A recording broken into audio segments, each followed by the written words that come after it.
Jusqu'à 13h, Côte-Nord. Attitude. Côte-Nord. Côte-Nord. Attitude. Bon mercredi midi tout le monde et bienvenue à notre émission d'actualité et d'affaires publiques à Pure FM.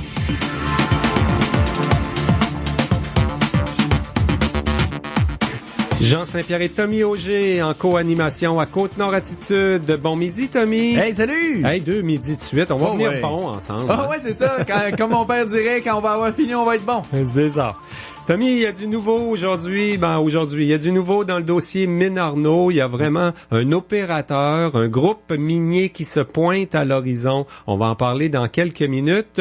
Curieusement, avec le maire Régent Porlier, qui est pas le plus grand défenseur du projet Mine-Arnaud depuis quelques années. Il a d'ailleurs encore des inquiétudes. En fait, l'information qu'il y avait un opérateur en vue, une négociation avec un opérateur a été sortie un peu à la rencontre de lundi. Il y a eu une rencontre entre l'équipe de Mine-Arnaud et l'ensemble des élus du conseil, le maire et les conseillers de la ville de Sept-Îles. On fait un retour sur cette rencontre donc avec le maire Régent Porlier dans quelques minutes sur nos ondes. On va recevoir aussi ce midi la mairesse de Port-Cartier, surtout dans le dossier du bois d'œuvre. On va parler aussi du quai municipal du côté de Port-Cartier. La mairesse craint des pertes d'emplois, bien sûr. L'information a été largement diffusée dans tous les médias au Canada hier. La décision américaine sur le bois d'œuvre. C'est quand même 20%. Hein? Impose. Dans le cas d'Arbec, c'est 19,95. Là, ça change d'une compagnie à l'autre. C'est 20%. Pour Résolu, c'est 13% à Bécomo. Ouais, c'est ça. Mais en général, c'est 20%.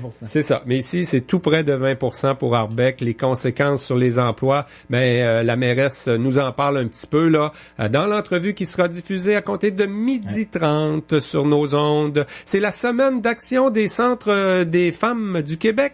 Exactement, et bon, on le sait là, souvent dans des contextes comme ceux-là, les gens se regroupent et c'est à Bécomo qu'a lieu aujourd'hui là, une journée d'action pour les centres de femmes de la Côte-Nord. Et on a fait différentes actions là aujourd'hui, plein de choses, mais le gros événement, c'est devant le cégep de Bécomo. Là, ça a débuté à 11h45. On aura la présidente de l'Aire des centres de femmes du Québec, Madame Nadia Morissette, qui sera là pour nous parler ce midi. C'est des mimes qui dénoncent les singeries libérales. Quand j'ai parlé à Nadia hier, je lui ai demandé si elle allait se déguiser en mime. Je pense que ça va être très théâtral comme activité du côté de Bécomo cet après-midi, le regroupement des centres de femmes. Dans le cadre de la semaine d'action des centres de femmes contre l'austérité. Et donc, vers 12h40, on parle du souper de crabe du côté de Québec. Tu sais qu'il y a des Sétiliens, genre de retrouvailles, finalement, qui ont eu lieu du côté de Québec. Louis Hamel sera avec nous en fin d'émission. On va le rejoindre par téléphone. C'est un gars de Sept-Îles qui a organisé cette activité au profit de l'Élim des Sables. En même temps, ça a permis de belles retrouvailles. Il y en a pas mal du monde de la Côte-Nord qui vivent dans la capitale nationale. On en parle avec Louis Hamel en fin d'émission. Avant cette série d'entrevues sur nos ondes, on vous propose à l'instant un bulletin d'information régionale. Actualité Pure FM.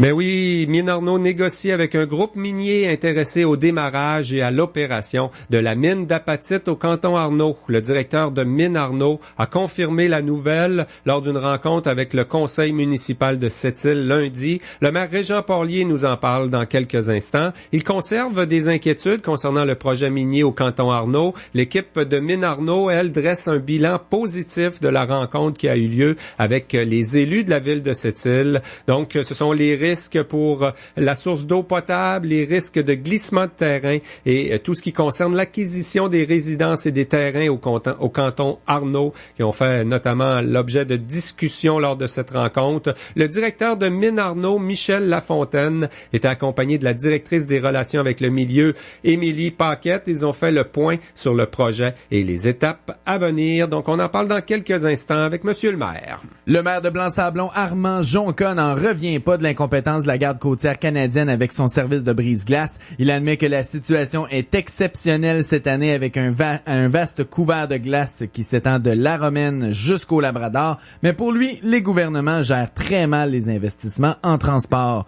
Selon Armand Jonca, tout est chaotique pour les transports à l'est de Kegaska, que ce soit les tarifs aériens, la desserte maritime ou la gestion de la route blanche. Mais le gros problème qu'on a, la gare côtière se fout éperdument de nous autres. Monsieur Leblanc, le ministre responsable des brise-glaces, le gars du Nouveau-Brunswick, il est loin de la réalité.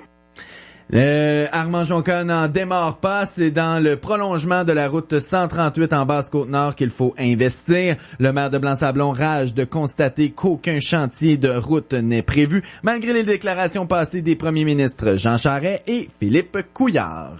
La mairesse Yolanda dénonce vigoureusement la décision du département du commerce des États-Unis d'imposer des droits compensatoires rétroactifs de près de 20% sur le bois d'œuvre exporté par le Québec. Elle craint un impact direct sur les emplois chez Arbec à Port-Cartier. Selon la mairesse, la mise à exécution de la menace américaine est une attaque frontale contre Port-Cartier et la Côte-Nord. Elle sera avec nous un peu plus tard vers 12h30 à Côte-Nord Attitude. Le milieu économique de Port-Cartier réclame l'implication rapide du gouvernement du Québec dans le dossier du quai municipal. L'impatience est grande pour le président de développement économique Port-Cartier, Michel Gignac. Il rappelle que Philippe Couillard a été sensibilisé dès 2013 et que les investissements dans le quai municipal de Port-Cartier figurent dans la plateforme électorale du Parti libéral avec la stratégie maritime. La présidente de la Chambre de commerce de Port-Cartier, Chantal Dupuis, croit que les investissements dans le quai rendront les entreprises locales plus compétitives.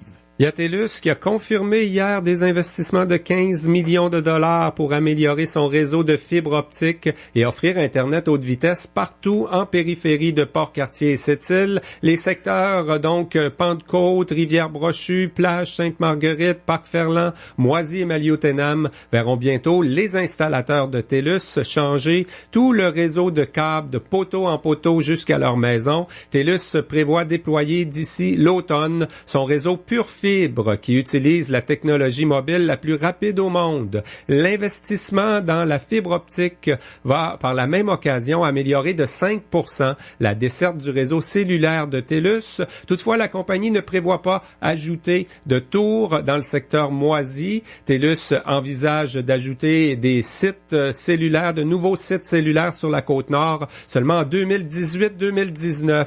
Le VP marché consommateur de TELUS, Clément Audette, précise qu'il y a encore 10 000 kilomètres de route dans l'est du Québec où le cellulaire ne fonctionne pas et l'entreprise ne peut pas investir seule pour desservir un si vaste territoire. Les MRC de la Côte-Nord, le Conseil des arts et le Conseil régional de la culture annoncent un soutien de 94 181 $ à 4 artistes professionnels et 2 organismes culturels dans le cadre du programme de partenariat territorial. L'organisme Panache Art Actuel de cette île et l'artiste Chantal Harvey de Béjoine-Bitz figurent sur la liste des premiers projets du programme. Les partenaires de l'entente prévoient investir 300 000 $ sur 3 ans pour soutenir des projets de création, de production ou de diffusion favorisant des liens entre les arts et la collectivité. On parle du projet Mine Arnaud avec le maire de cette île, Régent Porlier, dans quelques instants. Côte-Nord. Attitude. Bonne nouvelle pour ceux qui aiment leur voiture. Splendid Centre d'esthétique pour l'auto vient d'ouvrir ses portes au 401 Gamache, coin Napoléon, fort de ses 10 ans d'expérience et de sa formation chez Mercedes, GM et Audi. Du simple lavage intérieur et extérieur à la remise à neuf complète, nous n'utilisons que des produits à la fine pointe de la technologie. Aussi disponible par Pierre, nouveau scellant de peinture nano, ainsi que le wrapping complet de toute marque de véhicule. Plus d'hésitation, maintenant c'est chez Splendid Centre d'esthétique pour l'auto que ça se passe. Au 401 Gamache, coin Napoléon, 961-2881 et suivez-nous sur Facebook. C'est l'offre du printemps chez Portes et Fenêtres Vaillancourt. Profitez du 0 paiement avant janvier 2018 avec 0 intérêt, 0 frais ou 12 paiements égaux à 0% et 0 frais. Découvrez les détails de l'offre en magasin au 467 rue Perrault ou sur notre page Facebook Portes et Fenêtres Vaillancourt. Les séries éliminatoires de la LNH battent leur plein. Pour tout savoir sur la quête de la Coupe Stanley 2017, rendez-vous sur absolumentfan.com et écoutez les capsules Absolument Fan diffusées sur nos ondes en fin de journée. Vous serez les premiers informés avec absolumentfan.com. Jusqu'à 13h. Côte-Nord. Côte-Nord. Attitude. Pure FM. 94. Je m'entretiens maintenant avec le maire de cette île. On va faire un retour sur la rencontre. Il y a eu une rencontre lundi avec les dirigeants, l'équipe de Mines Arnaud pour discuter. On le sait, hein, le maire avait des préoccupations, des appréhensions lors du début du projet. Là. Régent Parlier, bonjour. Oui, bonjour. Alors, on a donc du côté de Mines Arnaud, on a émis un communiqué après la rencontre là avec les élus de la ville de cette île. Du côté du directeur de Mines Arnaud, Monsieur Lafontaine, Michel Lafontaine, se dit très satisfait de sa rencontre. Est-ce que c'est le cas du maire de cette île aussi? Oui, c'est une bonne rencontre. Écoute, ça fait quand même un moment qu'on s'était pas parlé. Moi, j'avais invité M. Lafontaine à me rencontrer il y a quelques mois de ça. Parce que depuis le début, de toute façon, il y a plein de gens qui se chargent de dire ce que le maire pense, mais je lui disais c'est toujours assez important d'aller voir le principal concerné pour savoir qu'est-ce qu'il y en est. Puis, il a compris, M. Lafontaine, ce que je dis depuis le début. Le maire, il n'est pas contre le projet, mais il y a des préoccupations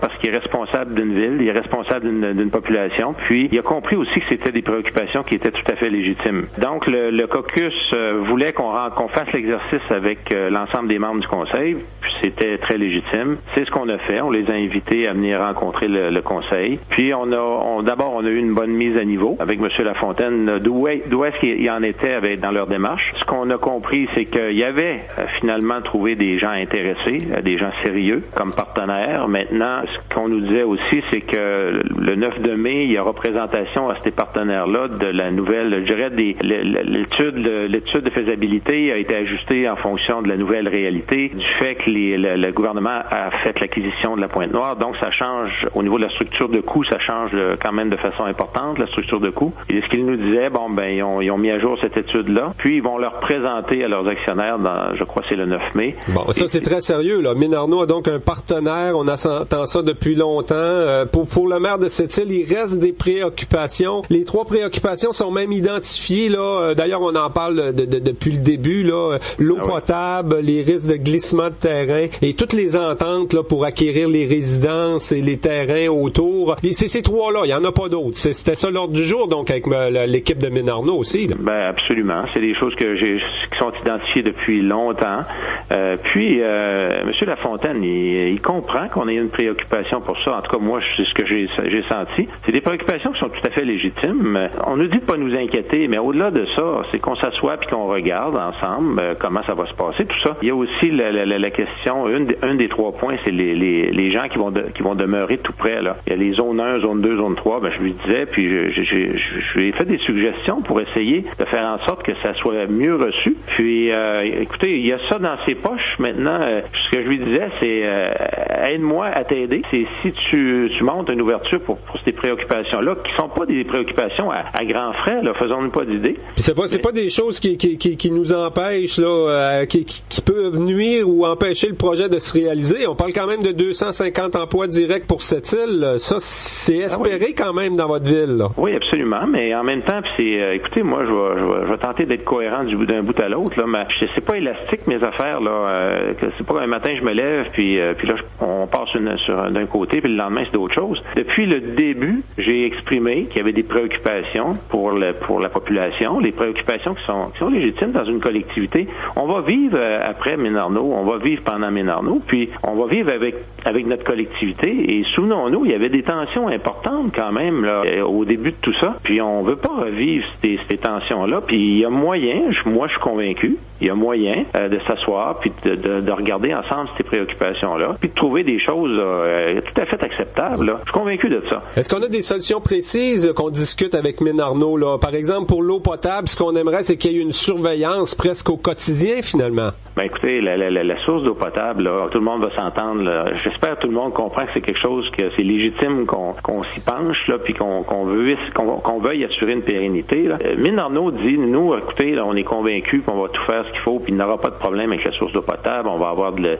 la bas-poussière, de tout. Parfait. Ce qu'on leur dit, vous n'avez pas l'impression que si on disait on va assurer une vigie de notre source qui participe à la vigie de la source d'eau potable, ça pourrait rassurer des gens. Puis effectivement, de la suivre annuellement, de prendre des tests quelques fois dans l'année, puis on dit, regarde, on a un œil sur la source d'eau potable. Moi, je pense que c'est d'agir en bon citoyen que de faire ça. Puis j'ai pas senti complètement de fermeture, mais bon, il y a un bout à faire. Puis pour ça, faut discuter ensemble. Je pense que tout ce dont on a discuté, c'était des choses accessibles. La question des glissements de terrain, c'est reconnu aussi, ça. Je pense qu'il y a le ministère des Transports du Québec qui les reconnaît, les risques de glissement de terrain avec l'arrivée de Mine-Arnaud aussi. Ben, il y a des risques, c'est clair. Il y a toute une marge de dire il y aura toujours des risques et de s'assurer qu'on prenne les meilleures dispositions. Une des choses que je leur ai dit, oui, puis il y a des citoyens qui vivent près de là. Tout le monde, c'est reconnu, là.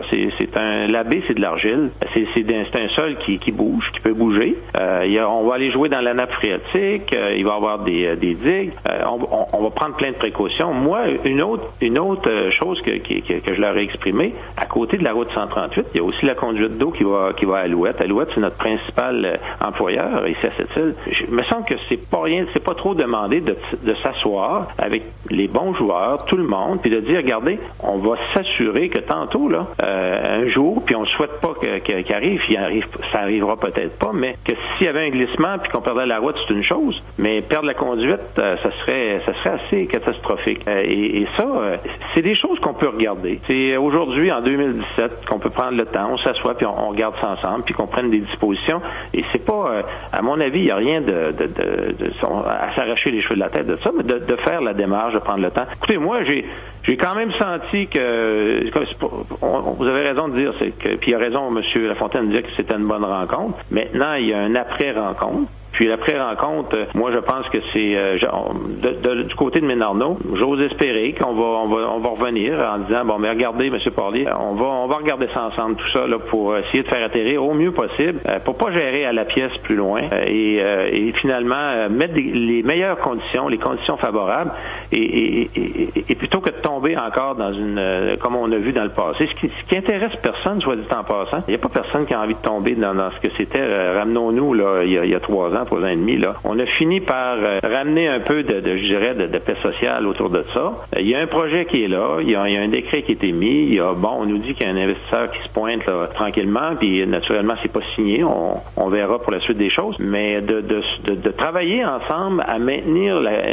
un minimum de cohésion dans tout ça, il me semble que c'est gagnant-gagnant. Oui, en fait, on veut être prévoyant là, du côté de la mairie de cette île, voir venir à l'avance des problèmes qu'on a clairement identifiés depuis le début de ce projet-là. Est-ce que vous avez l'impression d'avoir été compris par l'équipe de Mine-Arnaud, là? Le maire n'est pas opposé au projet Mine-Arnaud, c'est ça qui est clair, là. Ben là, écoutez, s'ils l'ont pas compris, là, ils le comprendront jamais. Là, j'ai parlé au directeur, puis d'ailleurs, j'avais parlé à M. Biron à l'époque, mais les gens qui l'ont pas compris aujourd'hui, c'est parce qu'ils veulent tout simplement pas le comprendre. Les gens qui disent encore, après 3 ans et demi que le maire est contre le développement, ben c'est parce que je pense qu'ils suivent pas la partie bien proche, là. Il y a quand même plusieurs choses positives, comme je le mentionnais à la dernière séance. Écoutez, regardez, là, la Pointe-Noire, là, le désenclavement, c'est fait. C'était la principale chose qu'on avait identifiée quand je suis arrivé en poste. Il fallait régler ça. C'est réglé. Ouais, c'est pas le maire qui a signé tout ça, là, mais le maire et son équipe ont participé à tout ça. Les investissements annoncés dans les minières, Tata, Champion, des gens qui débarquent, qui commencent à regarder le plan de Boulette, puis qui ont fait des propositions pour le plan de Boulette. Et il y a des choses qui se passent, puis il y a des choses très positives qui se passent. Et tout ça, c'est une ville qui travaille en collaboration avec un gouvernement. Il y a des choses positives, là. Mais il y a des gens qui veulent pas les voir. Oui, en même temps, il y a des gens qui traversent des périodes plus difficiles. Puis souvenons-nous, là, 2008, là, puis 2012, là, le plan Nord débarque. Il y a des gens qui ont investi, puis en disant, bon, ben, il y a des occasions, la balloune a pété, mais ces investissements-là, aujourd'hui, leur font mal à ces entrepreneurs-là. On comprend ça. Puis c'est pas simple de traverser. En même temps, il y a une économie qui est encore là, puis bien présente. Puis il y a un avenir devant nous. Toutes ces annonces-là là, qui débarquent, puis la diversification sur laquelle on travaille, toute la question entrepreneuriale, pour laquelle, entre autres, il y a un gala en fin de semaine, le savoir à faire, on travaille sur plein de choses pour tenter de diversifier. Fait que moi, les tenants du discours que le maire a rien fait, puis il travaillait les deux pieds sur le bureau, je pense qu'ils ont vraiment pas compris, puis ils devraient peut-être venir me rencontrer, puis qu'on jaserait un petit peu ensemble, ça ferait du bien. Mais une chose est sûre, présentement, M. Lafontaine, on s'est rencontrés, puis je pense qu'il a très bien compris, ça vous pourrez lui demander, s'il a l'impression que le maire est contre le projet, mais en tout cas, s'il vous dit ça, là, ben, il manque un morceau, là. Oui, mais on a l'impression que c'est pas incompatible, là, le projet Mine-Arnaud avec les préoccupations exprimées par le maire. Est-ce que les gens pourraient peut-être reprocher à Régent Parlier, c'est de pas le défendre, ce projet-là, là, sur le plan économique. Depuis 2 ans, quand même, c'est un ralentissement considérable qu'on vit à cette île, l'exode de certaines familles, tout ça. Ouais. Est-ce que dans la prochaine étape, là, s'il y a un entrepreneur qui est prêt à s'associer, à mettre des millions dans Mine-Arnaud, si on vous rassure, vous êtes prêt à l'accueillir, cet entrepreneur-là? C'est drôle, les gens prennent les morceaux qu'ils veulent prendre dans toute l'histoire.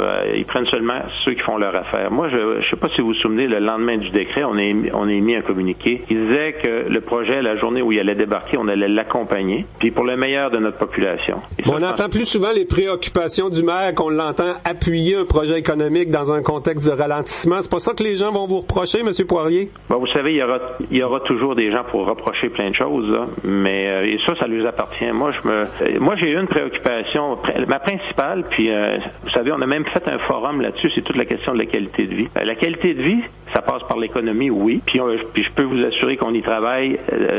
C'est pas les heures qui sont ménagées à travailler sur l'économie. En tout cas, ceux qui me connaissent puis qui sont passés me voir, là, ils l'ont compris, ça. Puis qui ont envie de regarder aussi, parce que je disais, regardez quand même là, les choses positives qui se pointent, là, il y en a, là. Puis, mais c'est clair que la qualité de vie, il y a tout notre environnement qui fait partie de ça. C'est très légitime d'avoir des préoccupations pour une source d'eau potable. Ceux qui veulent le projet à tout prix, et comme il y en a qui ne le veulent pas à tout prix, ça c'est les extrémités. Dans le milieu de tout ça, il y a une majorité de gens qui ont des préoccupations, qui disent l'économie c'est important, mais il faut bien faire les choses. Et bien faire les choses, c'est tenir compte de notre source d'eau potable, ce qui est légitime, ce qui est un minimum, parce que on va continuer à vivre avec ça. Puis moi, j'en ai pas de plan B pour l'eau potable, là. Fait que c'est normal de suivre ça de près. Comme je l'ai dit à M. Lafontaine, c'est pas incompatible, mais travaillons ensemble à bien faire les choses.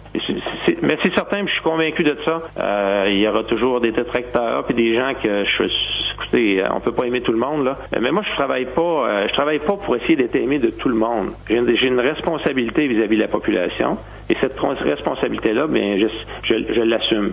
Puis j'essaie depuis le début d'avoir une cohérence. C'est cette cohérence qui va faire que le maire sera pas présent cet après-midi. Là, on est convoqué. Il y a une activité du comité pour le oui à Mine-Arnaud. Ça, c'est ceux que vous considérez les atouts pris dans le dossier, quoi, le comité oui à Mine-Arnaud? Non, pas nécessairement. Claire, il y en a sûrement, mais pas nécessairement. Moi, je mets pas tout le monde dans le même bateau là, dans ces choses-là. Il y a des gens, puis je comprends qu'ils ont besoin aussi. Il y a des gens qui ont besoin, ils veulent travailler. Pour eux, ça, c'est la solution à tous les maux.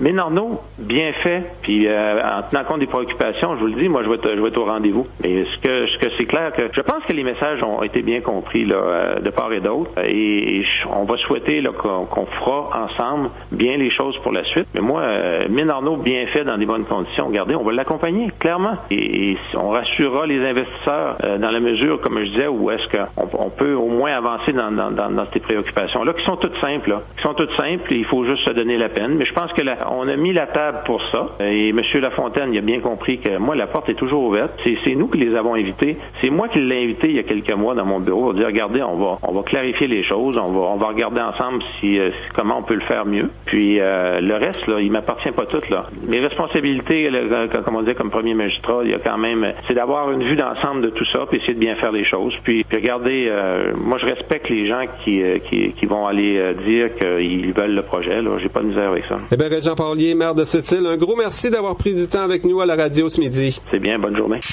Jusqu'à 13h. Côte-Nord. Côte-Nord. Attitude. Le RVR 2017 de Mitsubishi est tout ce que vous voulez d'un multisegment. Son étonnante économie d'essence vous fait épargner ceci. Son contrôle intégral en option est idéal dans ce genre de conditions. Son élégance fait tourner les têtes comme ceci. Avec sa garantie limitée de 10 ans sur le groupe autopropulseur, le RVR 2017 de Mitsubishi est tout ce que vous cherchiez sans même le savoir. Mitsubishi, mieux construit, mieux garanti. Passez nous voir chez Côte-Nord Mitsubishi.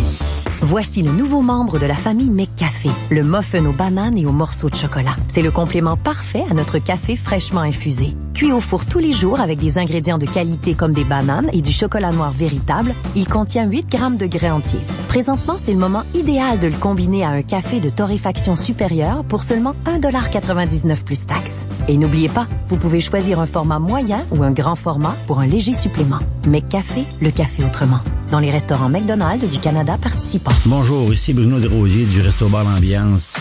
Ce qui nous rejoint dans les radios locales d'ici, c'est la proximité. C'est un très bon moyen pour mettre en valeur nos idées promotionnelles. Puis au niveau de l'impact clientèle, c'est quasiment instantané. Là. Je dirais dans les quelques heures qui suivent, là, on entend toujours parler de ce qu'on a annoncé à la radio. Faites confiance à Attraction Radio et découvrez la force d'attraction. Profitez d'un financement à partir de 0% jusqu'à 72 mois sur la plupart des modèles Ram 1500 2017. Détails dans les journaux et chez vos concessionnaires Chrysler, Dodge, Jeep et Ram.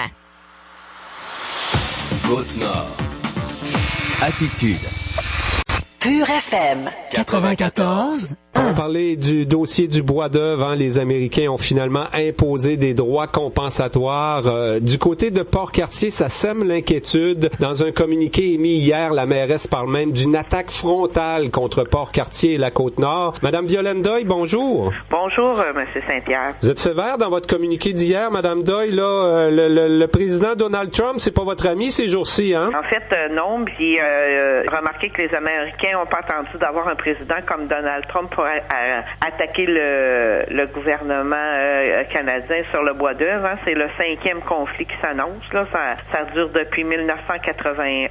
Donc, c'est pas d'hier et ça n'a pas attendu M. Trump pour qu'il y ait une attaque, je vous dirais, en bonne et due forme là, contre l'industrie forestière et automatiquement contre les municipalités, les petits milieux, les communautés qui vivent de l'industrie forestière. Et il faut pas oublier qu'il n'y a pas juste les petites communautés, les grandes villes aussi reçoivent une grande partie des emplois liés à l'industrie forestière. Du côté de Port-Cartier, bon, je sais que vous êtes assez proche là, de la compagnie Arbec, Rémabec. Il y a quand même un beau projet de bioénergie. Il y a une usine, une scierie à Port-Cartier. On est vraiment inquiet pour ces emplois-là. Là. Arbec vendait une partie de son bois aux États-Unis? En fait, au niveau de la bioénergie ou de la transformation des sous-produits du bois en carburant, je crois pas que ce conflit-là le mette en jeu. Ce qui est en jeu, c'est vraiment comment l'industrie du sciage va se comporter face à cette taxe-là. Alors, pour Arbec, c'est une taxe qui est près de 20%, 19,89%. Et surtout, ce qu'on me disait hier, c'est on demande la rétroactivité sur 3 mois. Là. Alors, on a vu que le bois d'œuvre avait été à un niveau de vente très intéressant. Donc, il y a eu beaucoup de bois d'œuvre de Port-Cartier qui est parti vers les États-Unis. Alors, c'est un montant très important là, pour Arbec au niveau de la rétroactivité sur 3 mois. Ça, c'est un premier enjeu. Arbec se situe également dans le créneau entre 3 et 24%, donc dans les plus élevés des droits compensatoires qu'on applique. On pense par exemple à Papier Résolu du côté de l'Ouest, de l'Ouest de la Côte-Nord, qui eux se retrouvent avec une tarification autour de 13%. Il y a quand même un différentiel important.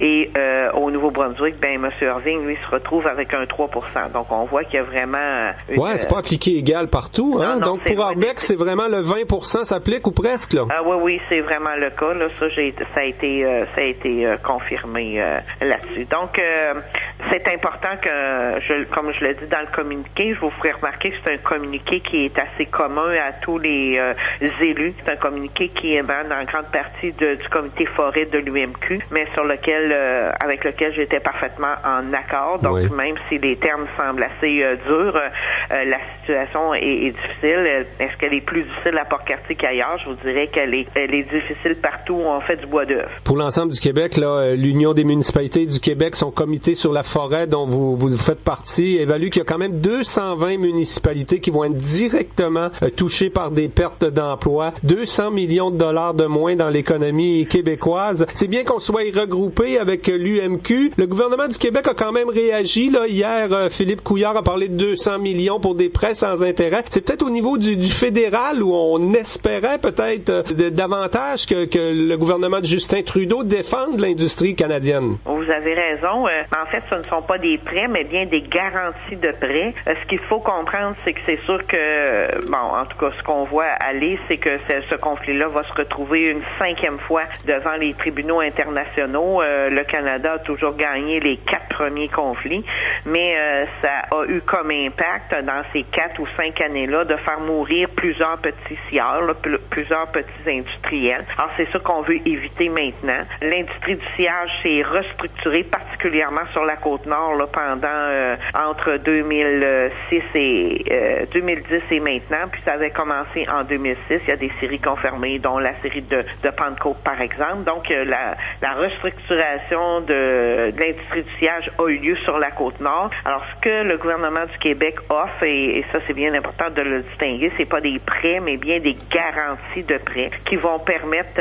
à l'industriel de conserver ses liquidités, puis en fait, d'être supporté pour les droits compensatoires qu'ils auront à payer le temps que le conflit se règle. Alors, 4 ou 5 ans où tu dois payer des montants importants, et si tu n'as pas l'aide du gouvernement dans ce cas-là, je dirais ici des gouvernements dans ce cas-là, mais ça risque de mettre en péril plusieurs industriels et plusieurs usines de sciage. Oui. Alors oui, c'était une bonne nouvelle de la part du gouvernement du Québec, puis on espère bien. On m'a dit que M. Couillard et d'autres premiers ministres là, de régions concernées avaient rencontré M. Trudeau. Alors j'espère que le message a bien passé. Il faut aussi que ça s'ajoute parce que c'est pas ce que M. Carr a annoncé hier. Là. M. Carr a surtout parlé de programmes réguliers, là, donc il n'y avait pas de nouvelles annonces, mais c'est sûr qu'on attend de nos gouvernants qu'ils prennent des décisions, mais aussi qu'ils posent des actions pour supporter l'industrie forestière. Madame Doyle, ça a fait un peu spécial hier, hein, alors que la Ville nous envoyait un communiqué basé sur celui de l'UMQ, ce dont on vient de discuter concernant le bois d'œuvre avec les négociations avec les Américains. Le même jour, le milieu économique chez vous à Port-Cartier, Développement économique Sept-Îles et la Chambre de commerce de Port-Cartier mettaient un communiqué concernant, on demande à Québec d'investir, là, de s'impliquer rapidement pour régler le dossier du quai municipal. Vous êtes en train de louanger le travail de Philippe Couillard, mais dans le communiqué de M. Gignac et de Mme Dupuis, là, la présidente de la Chambre de commerce, on est critique envers Québec pour le dossier du quai municipal. Vous êtes assez d'accord avec ce qui se dit dans le milieu économique chez vous, hein? Je pense que j'ai pas louangé. On travaille pour la Ville, là, du côté du milieu économique. M. Couillard, j'ai dit qu'il y avait eu des rencontres entre le gouvernement de M. Couillard et le gouvernement de M. Trudeau. C'est ce qu'on nous a dit hier, là, parce qu'il n'était pas là au point de presse. Là. Il était ce qu'on peut comprendre à Ottawa en train de discuter. Je pense que le gouvernement,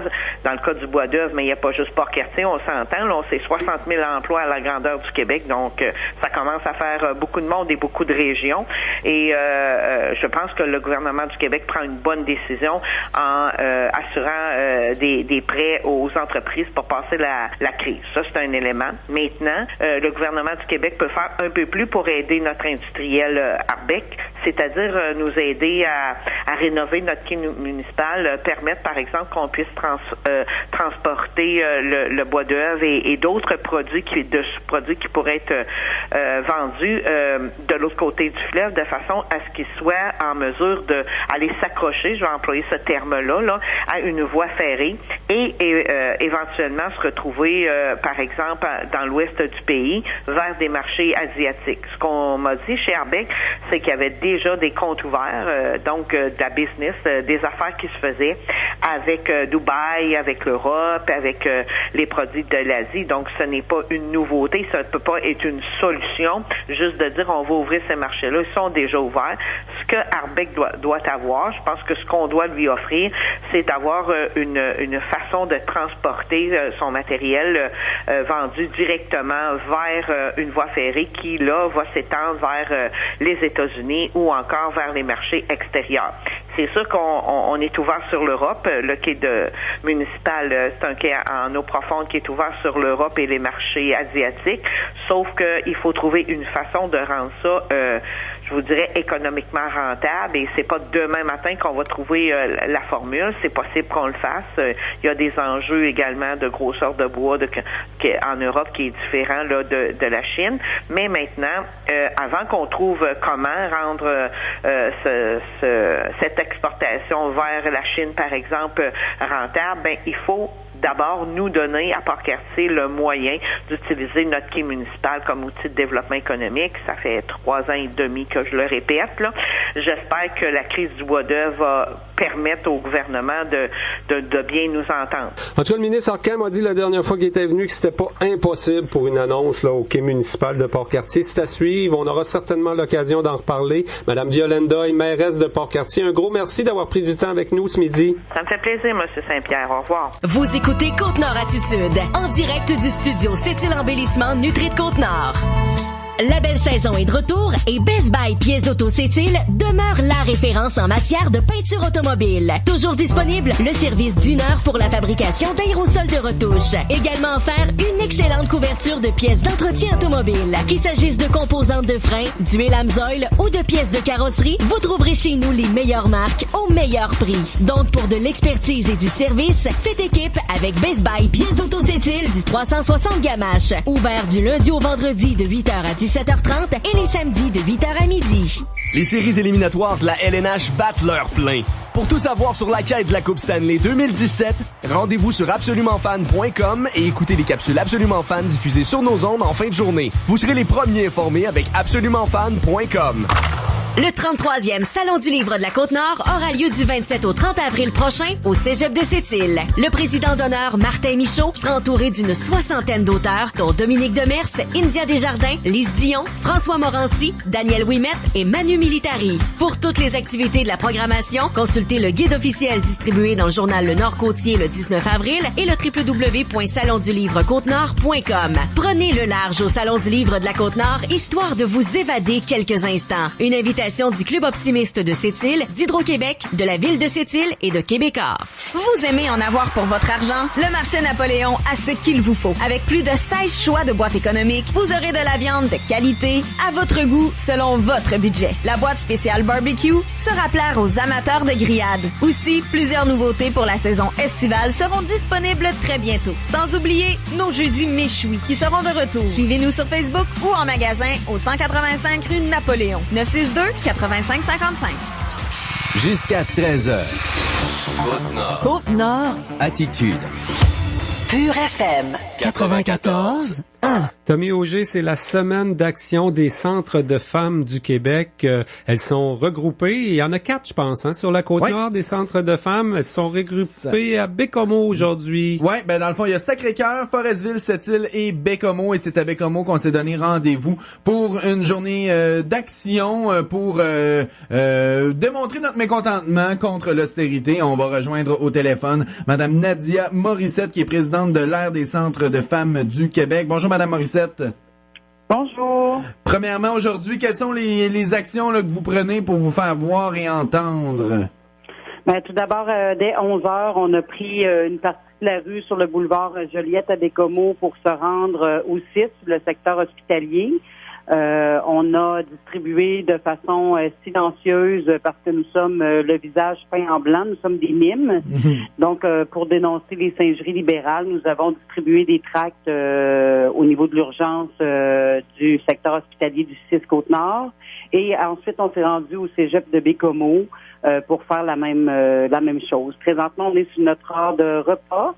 Et par la suite, on se rend dans un autre établissement où il y a différents organismes gouvernementaux pour continuer la distribution de tracts d'information. Évidemment, cette semaine, c'est une semaine d'action. Vous êtes plus active, mais ce dossier-là là, de l'austérité, ça vous préoccupe à l'année longue.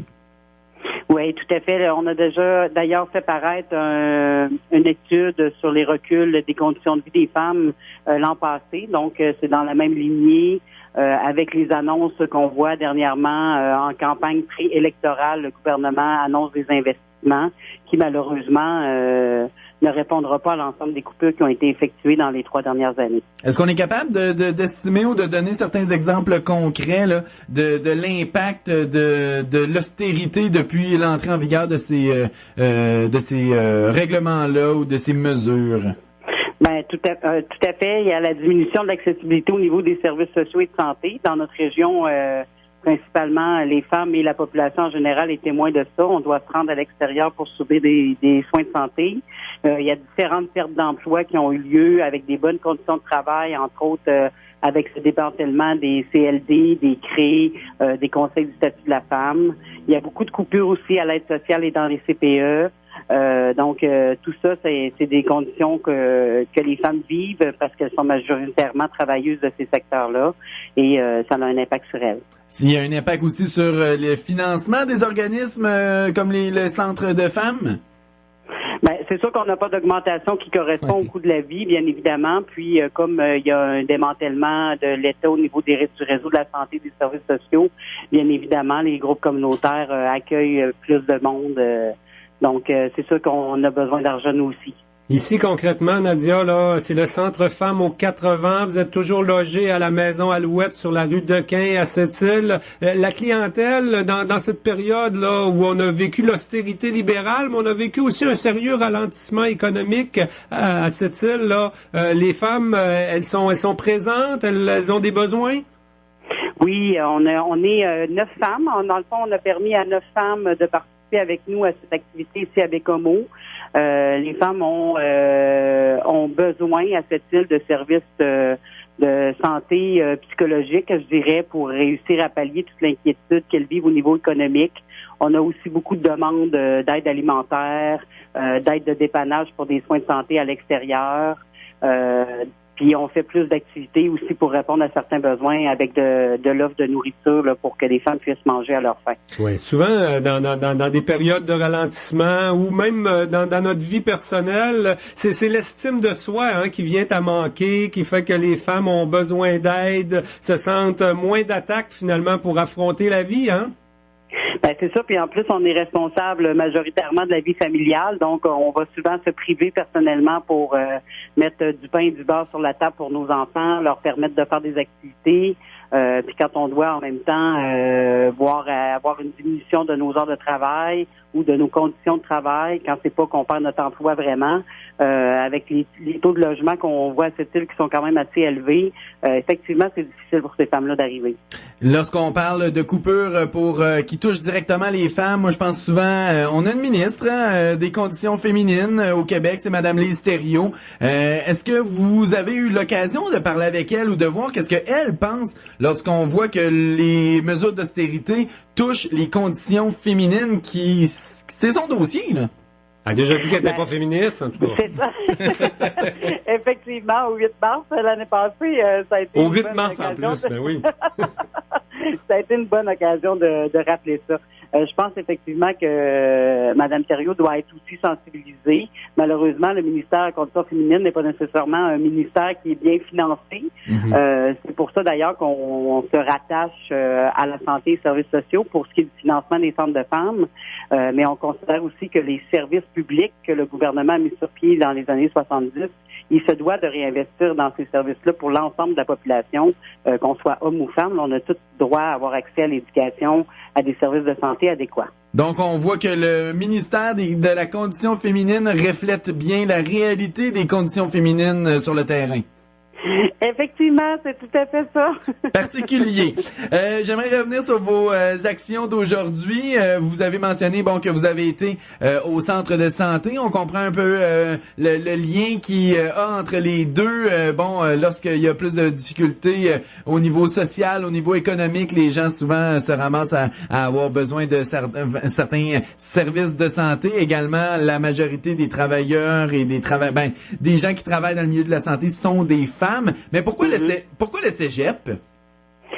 C'est aussi un milieu de l'éducation qui a subi différentes coupures dans les dernières années. Donc, on trouvait ça important de sensibiliser la relève et la population. Et on a eu aussi l'appel aux médias qui s'est fait au cégep pour sensibiliser l'information globale de la jeune relève qui, pour eux, n'ont pas nécessairement connaissance de l'histoire du système public qui a été instauré. Donc, c'est important aussi de les sensibiliser.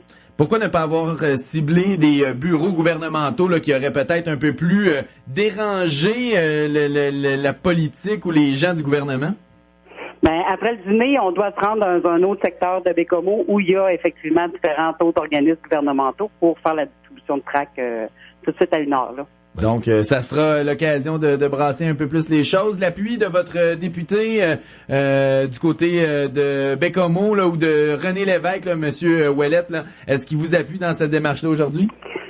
On n'a pas eu de nouvelles de lui, on l'a pas vu, ni Mme Richard d'ailleurs. Par contre, on les avait pas nécessairement invités à participer avec nous. C'est plus au niveau des médias pour faire passer le message à la population, mais c'est sûr qu'on considère comme ils sont un parti d'opposition, ils sont derrière nous dans les revendications qu'on porte, surtout les revendications régionales, bien évidemment. Et là, c'est les centres de femmes, c'est le regroupement des centres de femmes qui est réuni là. Il y a quand même plein d'autres organismes, les maisons de femmes, les CALAC, tout ça. En général, ils sont dans le coup. Les groupes de femmes, ils se concertent pas mal sur la Côte-Nord. Oui, tout à fait. On travaille souvent en collaboration, en respect chacun de nos missions. Je pense qu'on n'aura jamais assez de ressources pour aider les femmes à améliorer leurs conditions de vie. Puis c'est la même chose pour nos collègues. D'ailleurs, le 28, qui termine la semaine d'action, il y a une grosse activité nationale avec nos consoeurs qui font partie de la coordination québécoise pour la Marche mondiale des femmes. Ils ont rendez-vous à Québec vendredi. En terminant, qu'est-ce que vous demandez? Est-ce que ça serait simplement d'ajuster les budgets au coût de la vie? Vous demandez vraiment un réinvestissement majeur dans les organismes d'aide aux femmes? Ce qu'on veut, c'est vraiment un réinvestissement majeur dans les services publics au complet. On se base aussi sur le travail qu'a fait la coalition Main Rouge, qui est la coalition opposée à la tarification et aux services publics. Donc, eux proposent des solutions fiscales qui permettraient d'augmenter les revenus annuels du Québec de près de 10 milliards de dollars. Fait que je pense que le gouvernement a les moyens de financer les services publics adéquatement. C'est juste qu'il n'a pas fait les bons choix jusqu'à maintenant.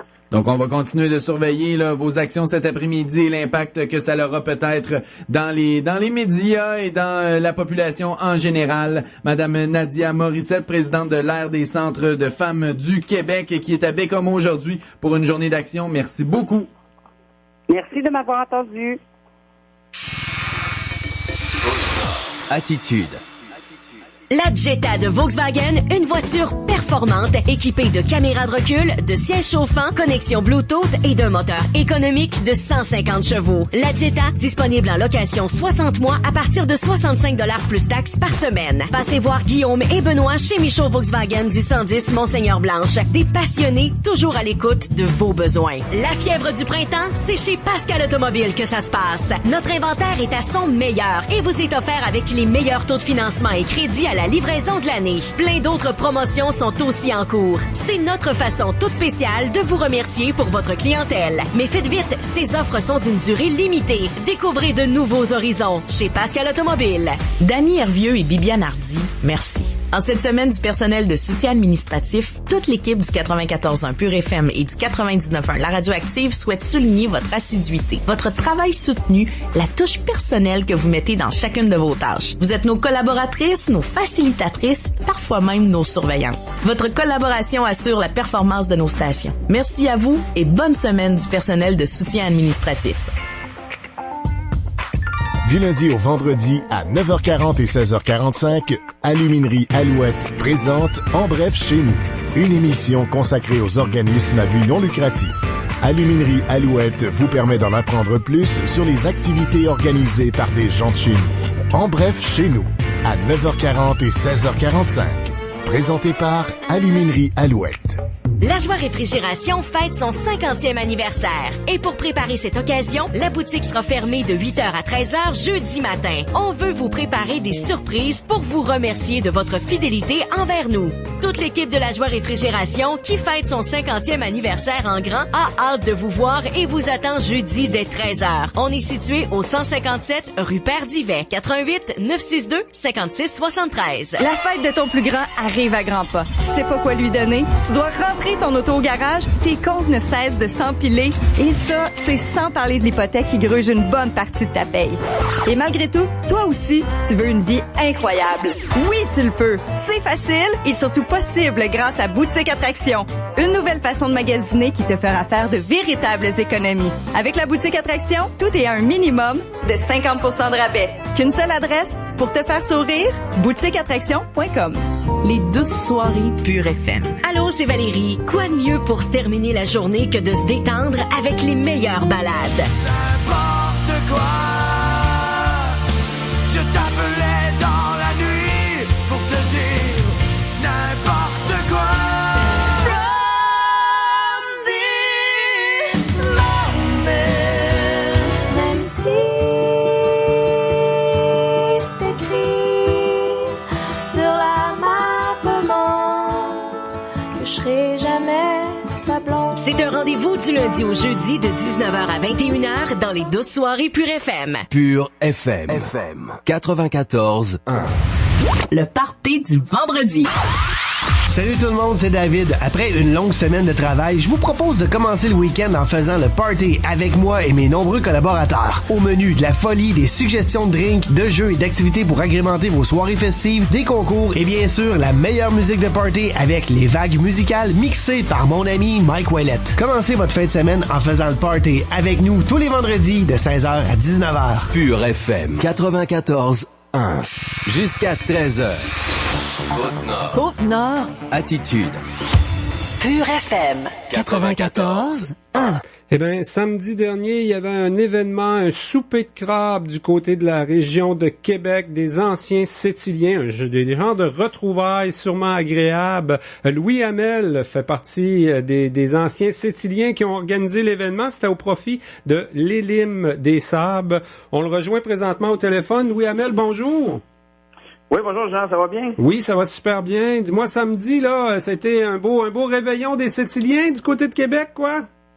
C'était la deuxième édition pour le souper crabe et crevettes au profit des Limes. Ça a été au-delà de nos espérances. Plus de 225 personnes. On devait ouvrir la salle à 17h. Et à 16h30, déjà, les gens attendaient pour rentrer. On les a fait rentrer parce qu'il était plusieurs pour commencer les retrouvailles et puis préparer notre belle soirée. Ouais, c'était surtout des gens de cette île, mais du monde qui ont vécu ici quelques années, du monde qui voulait soutenir la cause, une cause sétilienne. Ouais, disons que ça a augmenté pas mal le nombre de gens. Moi, j'appelle ça encore des Sétiliens. Moi, je suis un Sétilien, je suis venu au monde là-bas. Alors, beaucoup de gens de l'extérieur qui sont originaires de cette île. Et puis, il y en a aussi qui ont monté directement de cette île, entre autres mes cousines. Ça fait 2 ans qu'ils montent, Odette, Joanne, Claudine et Lynn Gagnon, Lynn avec son conjoint. Alors, moi, je dirais plus de 50% des participants sont originaires de cette île. Et la façon qu'on voit ça, la façon que les jeunes sont parlés dans la soirée, ça va aller en augmentant parce qu'il y en a plusieurs qui sont à Montréal, qui sont à différentes villes, Sherbrooke, Trois-Rivières, qui veulent apporter d'autres mondes avec eux autres l'année prochaine, faire une invitation. Et bien sûr, le souper, c'était de la crevette et du crabe. Ils venaient de la Côte-Nord, j'espère, là. Ah ben oui, ils venaient de la Côte-Nord. Ils ont été cuits le vendredi soir dans la nuit. Le vendredi à samedi, ils sont arrivés à Saint-Augustin. Tout est arrivé, la cargaison, samedi après-midi. Alors, on les prend sur la Côte-Nord et on ne dérogera pas à ça. On sait que la cuisson est parfaite et on encourage les produits locaux. Oui. On en avait parlé avant l'événement, là, un peu d'une entrevue invitation, finalement. Louis, peut-être nous rappeler, là, c'est 3 personnes de cette île. À un moment donné, vous avez déjeuné ensemble et vous avez dit, hey, ça serait bien de faire quelque chose, des gens de retrouvailles, là. Puis en même temps, pour une cause. C'est comme ça que ça a parti? Ça a parti comme ça il y a quelques années. De mon côté, à moi, on avait tous les trois une idée de super retrouvailles. Moi, j'avais visité un oncle à l'île des Sables. Demeurant à Québec, j'étais jamais allé. Puis, j'étais allé il y a 5 ans environ. J'avais trouvé l'endroit au niveau des des soins de fin de vie extraordinaires, la façon que les gens étaient là-bas traités. Et c'est vraiment ça qui a parti de mon côté. J'en ai parlé aux filles. Et puis, on sait que le financement se fait beaucoup à cette île pour les libres. Alors, on a dit, on vient de là-bas, on va leur donner un petit coup de main. Et puis, l'année dernière, environ 13 000 $. Cette année, environ 16 000 $. Alors, ça va être environ 30 000 $ pour les 2 premières éditions là, que ça rapporte à l'Île des Sables. Alors, on leur donne un petit coup de main là, à notre façon. Mais c'est quand même très, très bien. Là. Dans une seule soirée à Québec, samedi soir, vous avez ramassé 16 000 $ pour la maison de soins palliatifs de cette île. Et c'était pas juste les billets, quoi. Il y avait des tirages, des choses en soirée. Oui, parce qu'on a changé un petit peu la formule. On a enlevé le service de bar. Les gens amènent leur consommation. Les billets ont été majorés de 75 à 90. On sait qu'ils ont des reçus pour impôt dans ces soirées-là, là, pour des OSBL. Et puis, on a eu un gros moitié-moitié qui a rapporté tout près de 1 000 $. On a eu des encans financiers et on a eu la collaboration de Denis Mios. Denis Mios est monté avec Suzanne Cassita.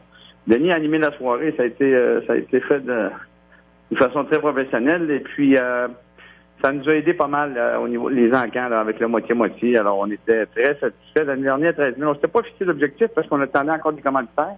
Mais à 16 000, on est satisfait, puis on regarde déjà pour l'année prochaine là, si on peut pas trouver d'autres options pour remonter le montant qu'on va donner. Puis j'imagine que l'ambiance était agréable, puis que les gens étaient heureux de donner pour les limes des Sables. Quand on est à Québec, puis qu'on vient de cette île, on n'a pas tant que ça des occasions de faire un petit quelque chose pour notre coin de pays, là, pour notre monde. Là. Oui, exactement. Puis il y a des gens qui sont partis, ça fait quand même longtemps. Alors, ils connaissent un petit peu les maisons de soins palliatifs, là qui n'étaient pas au courant au niveau de l'ELIM, tout ça. Alors, ça sensibilise les gens aussi. Puis, il y en a plusieurs qui ont quand même encore de la famille qui est là-bas sur la Côte-Nord, là, des cousins, des oncles, des frères et sœurs. Alors, non, les gens étaient très fiers de donner. Et puis, la majorité ont dit qu'ils revenaient l'année prochaine.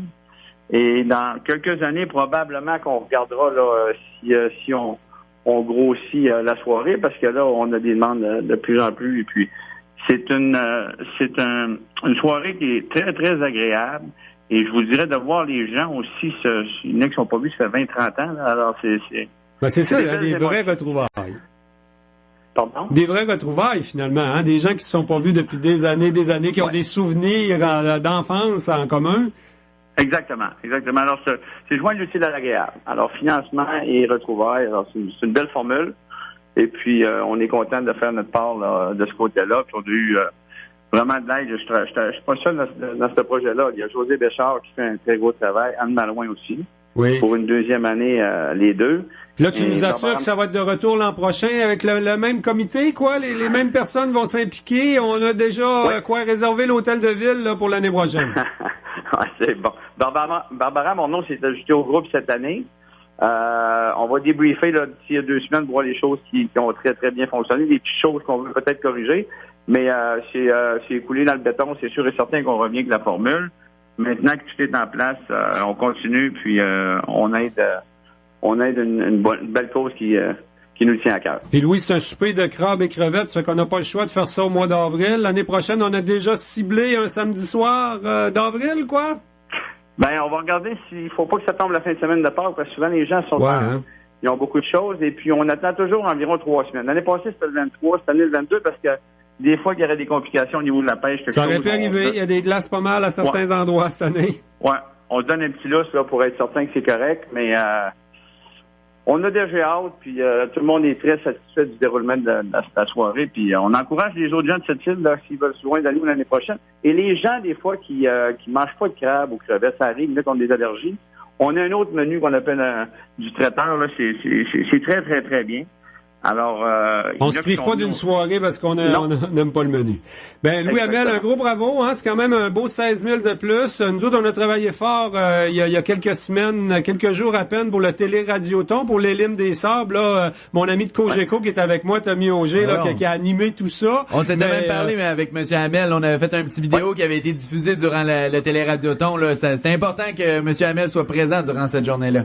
Mais là, on voit que l'Élim des Sables a du soutien partout jusqu'à Québec. Il nous manque juste des retrouvailles à Montréal pour compléter tout ça.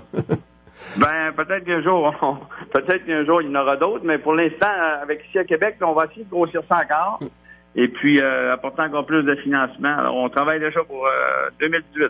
Un gros bravo. Merci pour l'entrevue radio. Louis Hamel, je rappelle que tu étais un des organisateurs de cette soirée crabes et crevettes du côté de Québec samedi dernier pour l'Élim des Sables de cette île. Merci, au revoir. Merci. Merci Jean, merci Tommy. Bye-bye.